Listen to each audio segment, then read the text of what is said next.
So my name is Liz. My business name is Elizabeth Wood Photography. I'm a photographer who my main work is really self-portrait work, but that's all on Patreon. And then I sell like mini prints that are reasonably priced so that everyone has access to them.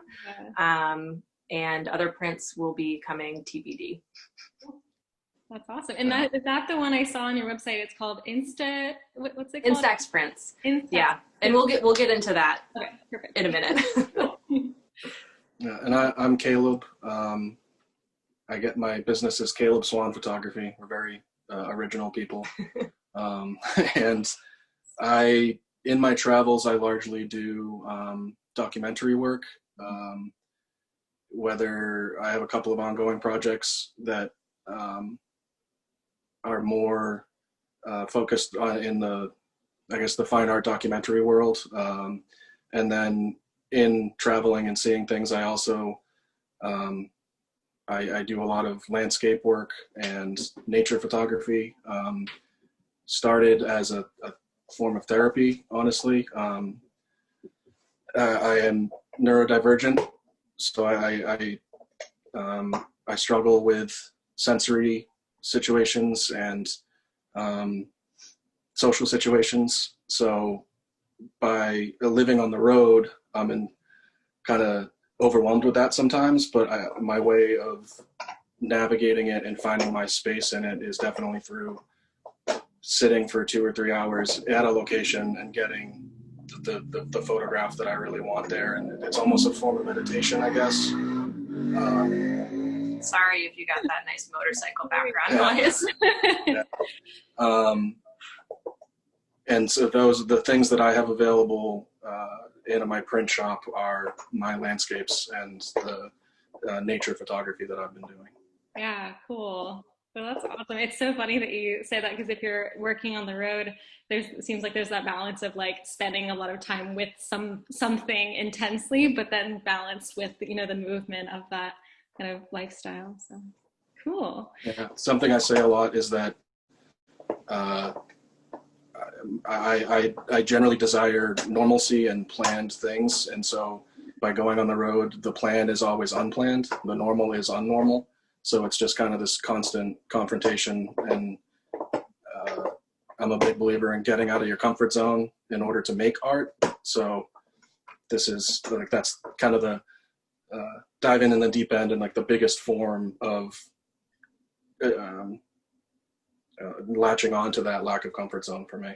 Yeah, that's really awesome. Like, expect the unexpected kind of thing. If it's there, then yeah, you already know it's coming, kind of thing.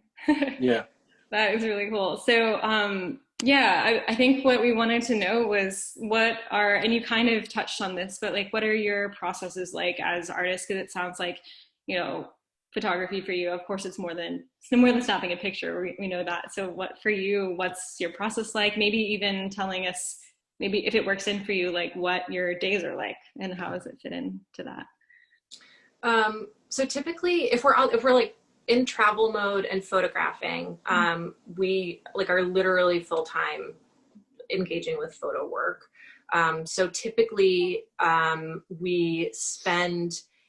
we'll stay in one place anywhere from like 3 or 4 days to 2 or 3 weeks. A lot of that does depend on like, campsite regulations and stuff. And so a good example, I feel like, is White Sands, because we both photographed pretty extensively there, which we were, it's in New Mexico.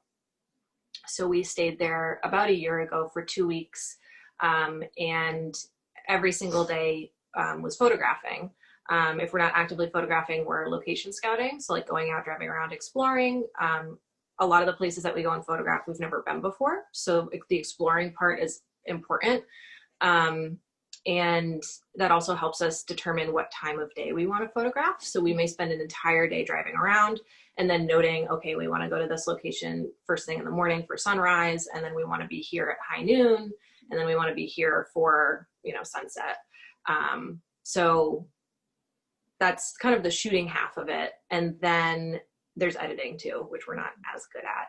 But usually if we're not shooting or if there's a rainy day or something, we try to make sure that we edit and work on that side of things.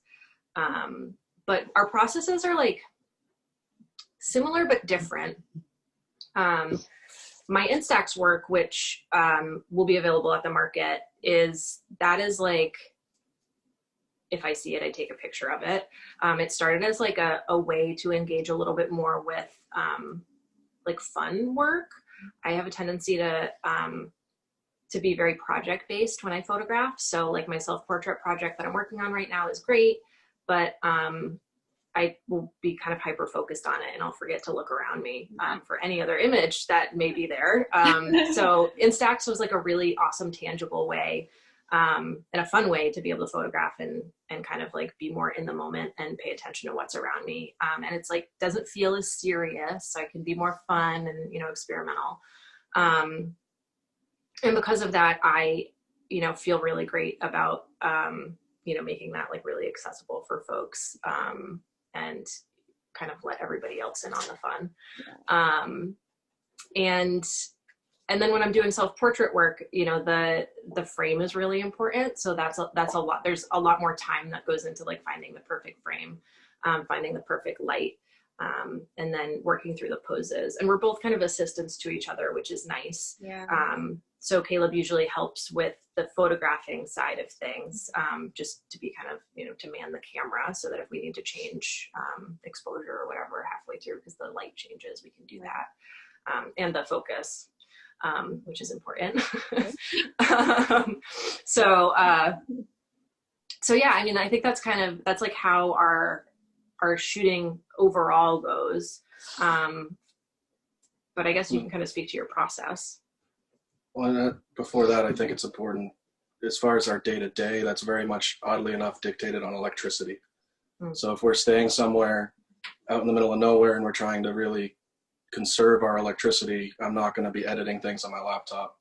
I'm going to be just going out and engaging with the environment. And then if we do happen to get somewhere with electricity or we need to, communicate with somebody in the family, or we need to simply just take a real good hot shower and we go somewhere that has good services, then we always try to really take advantage of that and use that time as a work editing day and not worry about going out to photograph.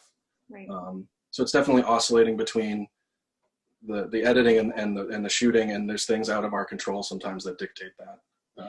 Yeah. So it sounds like, and has that been the kind of it sounds like you're staying in New Hampshire right now, but for COVID, has it been, do you feel like it's been a lot more like exploration and photography rather than like the editing kind of technology side of things, or is that kind of has? I mean, we have a tendency to focus more on the shooting side anyways, because that's like the really fun part. Yeah.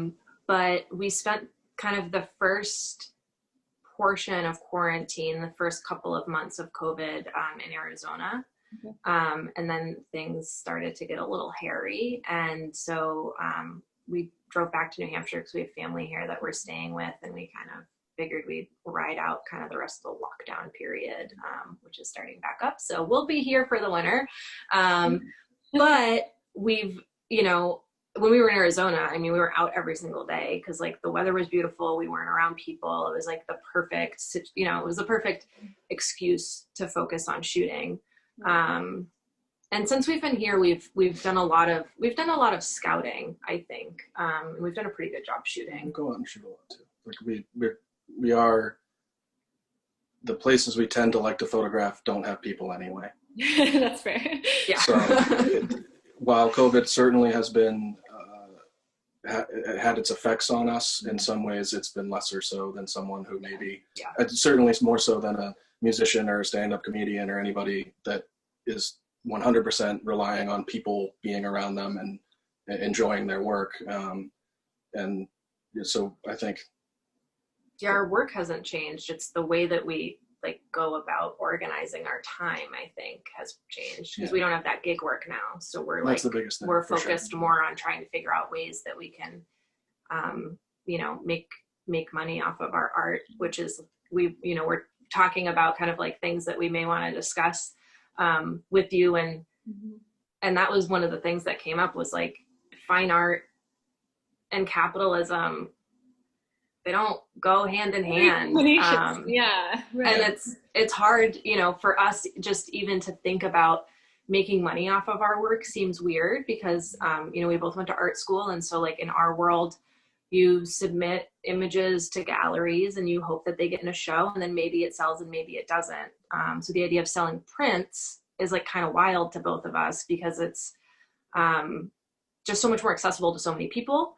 And like it's a way to actually, you know, make some money and to get our work out there. And it's just so much more, it's just bigger, I think, than anything that we're used to, which is exciting that we've kind of been pushed off the edge of the cliff into figuring all of this out. We really because of COVID. Yeah. So it's kind of the silver lining. It takes more work too. And we tend to put so much work into the making. Right. Like where, you know, you only have so much energy to give. Whereas now maybe because the makings come down a little bit, or it's just a little different now, it's allowed the dissemination of that to actually be something we think about and talk about and find you guys because of it. And yeah, it's funny to have that push, isn't it? Because it's, I mean, as artists, I'm sure getting lost in the work and getting into the process and things is part of the whole point.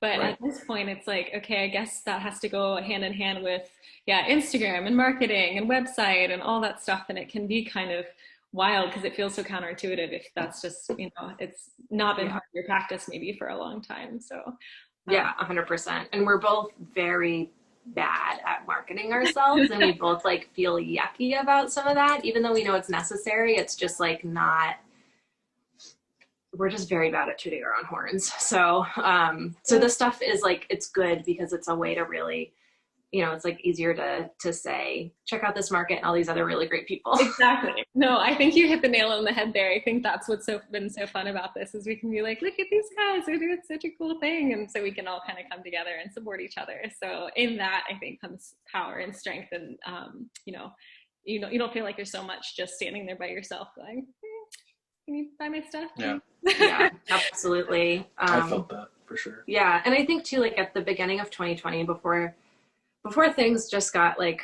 real wild as far as, you know, everyone's everyday life changing really significantly. I was really excited because I wanted to try to do more collaborations with other artists. And then, you know, we kind of ended up in survival mode like real quick. So that fell off the table for a bit, but I'm really excited now because you know, that is something that I think is really important. And I think that there is such strength in community. And so to be able to find other makers, other artists, I think that like we're always going to be stronger together and there's more that we can do, you know, when we uplift each other. So I think that this sort of stuff is really, really important. Yeah. I mean, for all of us, but I think that there's so much value in everything that we do to be able to have a wider reach is important for everybody. It's true. It's definitely mutually beneficial.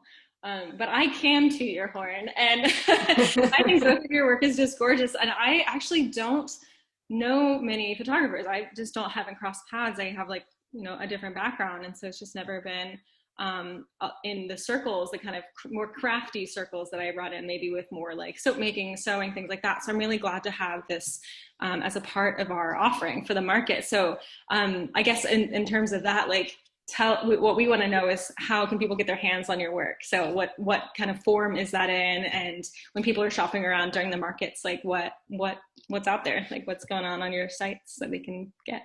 You want to talk about your stuff? Sure. So I have a print shop where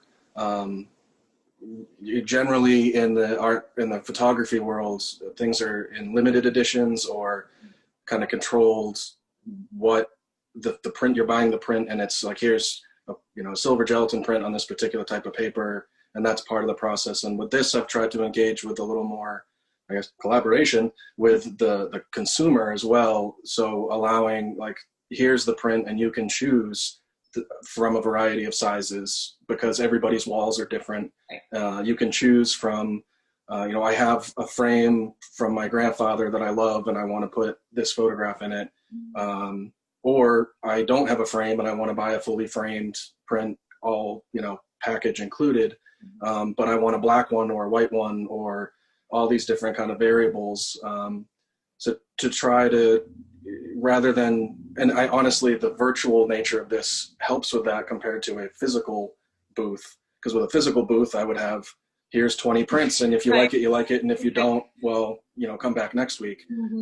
Whereas with this, there's a little more of that room for me to, we are both big believers in starting to make fine art more accessible to people, both just in seeing it and engaging with it and financially. I don't think that, I don't think you have to sell your work only to rich, contributors, and that art should be on everybody's walls because art brings joy to everybody. So allowing you to work with your space and kind of create what you want to see on the wall, hopefully because you like my work and you want my work on the wall, like that's a fun little sort of experiment that I'm engaging with, you can go onto the site, you can order just a print. If you want to get a print, you can get a framed print. You can choose from different sizes, you can choose from different papers, and all the papers are ones that I like, and it's not just like going to a Michael's and having somebody tell you that this is going to look great. No, I've put some intention, thought into all of this stuff. It's all something that I believe in, but I also want to have some flexibility for each person that looks at it to, make it into their own still. So it's mine, but I want it to be yours too, which doesn't always exist with photography. Yeah. Yeah, it's like customizable, but with your recommendation Sure. of materials. Yeah. And my work, this work in particular, it's kind of going back to my process thing. Like a lot of it is engaging with very wide expanses, very large places. And I like the photographs because you can move in and out of them and you can exist in that environment in your own way. So they do generally, I view them as large prints. I want them to be at least, 2 feet by 3 feet or larger. But I recognize that maybe not everybody feels that way. So I do have a couple of smaller prints available. And I just think that flexibility again is like a new thing for me. And I'm excited to see how people react to it. Yeah, that's really, really neat, because it's true that if you're accessing photography in a gallery space, it's, like an all or nothing kind of thing, and often, unattainable kind of, but I love that. That's a really cool approach. I don't really know much about photography, so I think it's really neat that you all kind of, you think through it, obviously, from start to finish in a really thorough way. It's awesome. Sometimes to a fault. Yeah. Sometimes it's overthinking, and that's part of this process too. Is like, no, stop. My father's an artist as well, and one of his sayings he says to me all the time is just get it on the wall, put it on the wall, and stop hiding it in your studio. What good is it doing you there? Just get it out and let it be known. Right, because everything you make isn't going to be, you're not going to. It's not going to be the best thing you ever did every single time. Yeah. He also says nothing is precious. Right. So. And I think for both of us, photographers, I feel like are like the nerds of the art world. So like a lot of it is really intentional, and I think that for us, because part of our process is kind of handmade and part of our process is digitized, it's important for us to try to make it as intentional as possible, because it is still art. And I think we both want, if someone buys our work, to feel that at the end of the day, even if it's a digital print, which all of the stuff that we have available in the market is. And my work, so I have my Instax images available. So those are like literally scans of Instax images that I've taken. And so when you buy digital print, you can see kind of the outline of the original Instax image, so you know what it is. And I'm selling stuff in 2 sizes, and they're both very reasonably priced, just because I really, the InStocks work is my fun work. And it is, important, I think, for people to be able to actually afford art. And I think that this is because the whole point of it for me is to like experiment. Like I want people to be able to buy multiples and to, be able to have fun with it too. I also have framed options available. So if anyone's like, they want to put some stuff in a frame, they can, but it's just regular prints and framed options that I have right now. And there are, we have the ability to do other stuff with our shop. So if people are like really jazzed on it, we would probably both be open to like offering other things. But for now, we're kind of keeping it simple with prints and framed images. Well, that's perfect. That's a great holiday offering too. I feel like special things like that is definitely something that you just can't, obviously you can't get anywhere else, and you can't buy just, again, from Michael's. So yeah, it's a great, just a special thing. I've definitely given, art prints and things like that to family members in the past. Is this something behind you, one of your works? It's not actually. I was thinking about that. I was like, oh, maybe we should pull something out so that we can like have one of our images up on the wall. But we don't have any images printed that we have available in the shop right now. So I was like, well, it didn't matter anyways because no one could buy it. They're all up on other family members' walls. Yeah. Yeah. And that's the other thing. We live, when we live on the road, we live in a 13-foot travel trailer. It's a little Shasta. It's a vintage trailer. Mm-hmm. So we literally don't have wall space. So all of our work that we really have prints of is in storage because we don't have anything hanging in the trailer because there's like literally no place to hang anything. Right. So it's kind of funny too because like because we're in New Hampshire and we're staying with family, it's like we're not even in our own space. Yeah. So everything's like a little wonky, but yeah, we literally don't have like any of our work up in our trailer because there's nowhere to put. there isn't any wall space at all in there. I mean, yeah, like there's like the only wall space that we have is taken up by like storage solutions because it's 13 feet. Yeah, you have to be pretty efficient, and a dog, right? Yes, and a dog who weighs 55 pounds. So. Oh my gosh. Yeah, that is so funny. It's a good thing we all get along because we're all in our own business. Yeah, you don't make those kind of decisions not being very fond of each other, right? Yeah. And so did you say this before? You said you've been traveling for 2 years? Yeah. And like you're still going for it, like no plans to stop or anything. It's just you're taking a time with your family in New Hampshire and then. Yeah. Once we're hoping that, there will be a point that things will look like it's, we don't have, so in our trailer, we don't have plumbing. Mm-hmm. And that's great because it's lightweight and it's easy to travel with. And there's like all these things that we don't have to worry about if there isn't a pandemic happening. But when there's a pandemic and, you don't want to use public restrooms, it's not great. So, we are really heavily reliant when we're traveling on like public spaces, which is why, other people that we know that live on the road kind of extended their traveling longer than we did because they didn't have to rely on that stuff. So we're hoping that probably next spring, maybe things will start to look a little bit safer and we'll hit the road again. But I think that at this point, our plans are like really indefinite. And that's the biggest thing was the money, the economy part of it. Of what we usually did was not use up every single penny, but get to a point where we felt like we should go, find a local construction job and work for a little while. Mm-hmm. And right now, it just doesn't seem responsible to do that for all parties concerned because we're traveling all here and there and everywhere, and we don't plan. It's very much all right, like we're done here. Let's move on and get in the road and see what we find next. And that's great, but with the public thing, like a lot of public campgrounds got closed down. A lot of Walmarts that usually you park at overnight started restricting that and not allowing people to stay overnight. So it really, like, seemingly small things started to add up to the point that it became a big thing, and then that was when it just made more sense to bunker down for a little bit here. Yeah, definitely. The money thing is a good point. I like forget because like we've been here for a few months now, and like you really get the itch to travel again. And so I'm kind of like, well, when we can go, we can go. Right. It's like, well, you know, we need money to do that, but Do you guys know where? I mean, do you have some places that you've been itching to go specifically? yeah, we haven't really spent any time in the Pacific Northwest. That we were originally that was going to be where we spent our spring this year.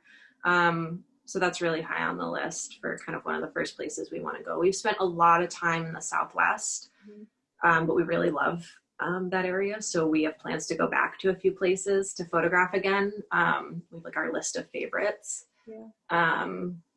And, you know, Tornado Alley, not during tornado season, would be probably good too. Yeah. Again, that not planning thing sometimes comes back to bite Yeah, you. it catches up with you. Yeah, it can be really great, but maybe like, yeah, not so fun sometimes. So what has been your favorite place to be and photograph? Or maybe it's hard to pin down, but. Well, I feel like you probably have an easy answer.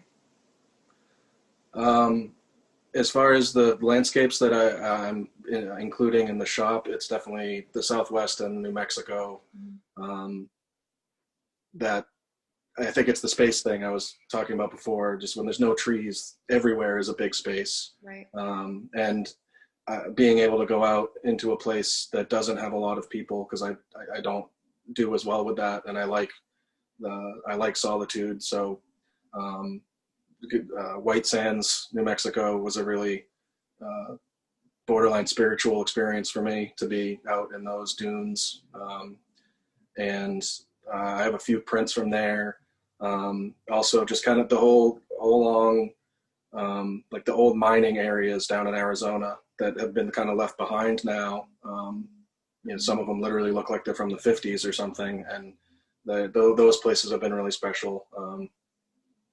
And I don't know, am I forgetting? Colorado's pretty cool too. Colorado is really cool. A lot of, I mean, like we really have spent just the majority of our time so far in desert like environments.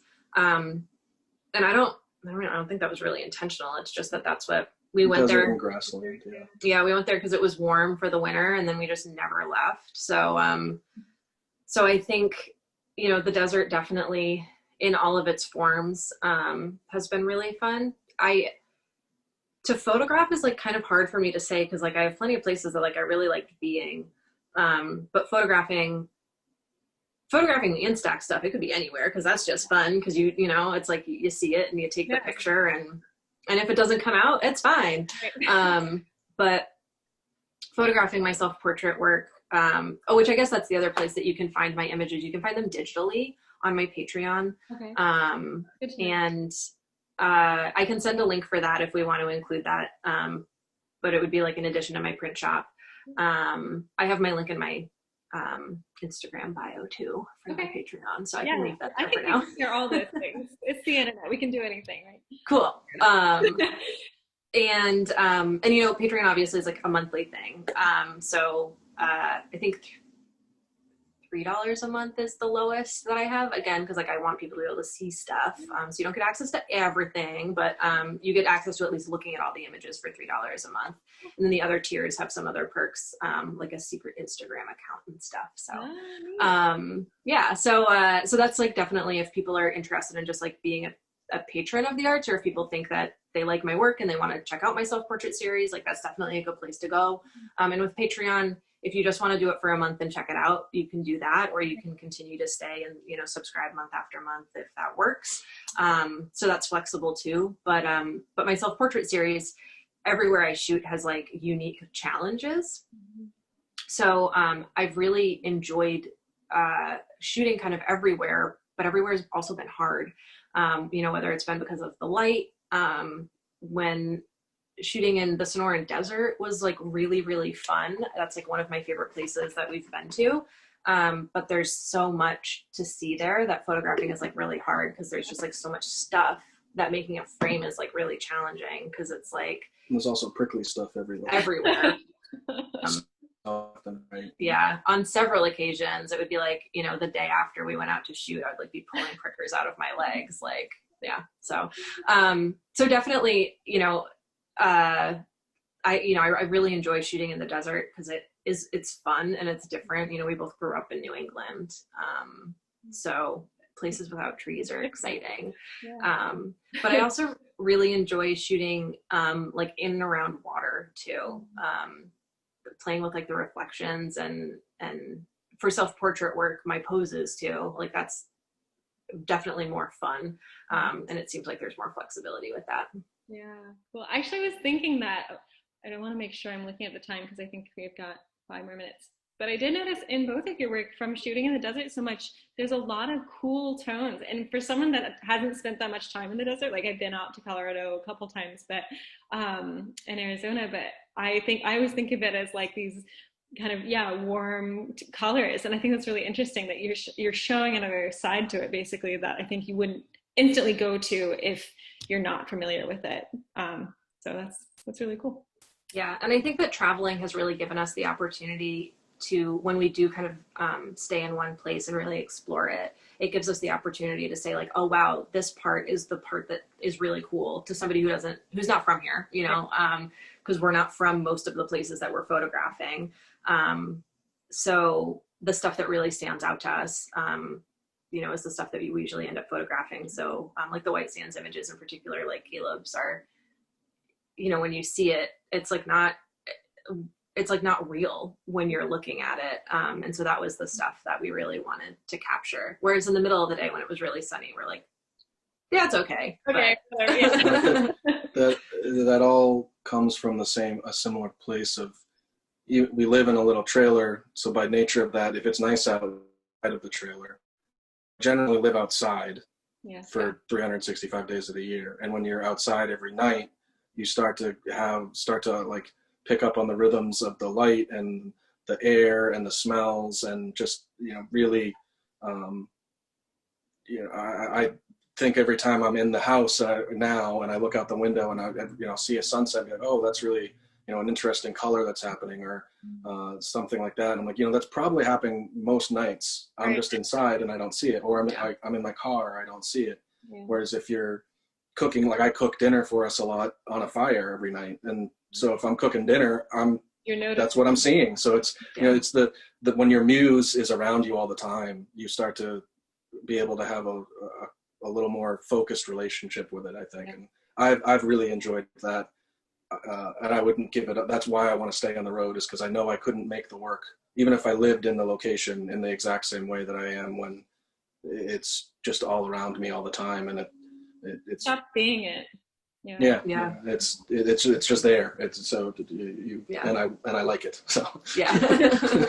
I know that's really simplistic, but that's like the essence of what that muse comes from. Is it's there and I like it and I want to capture it.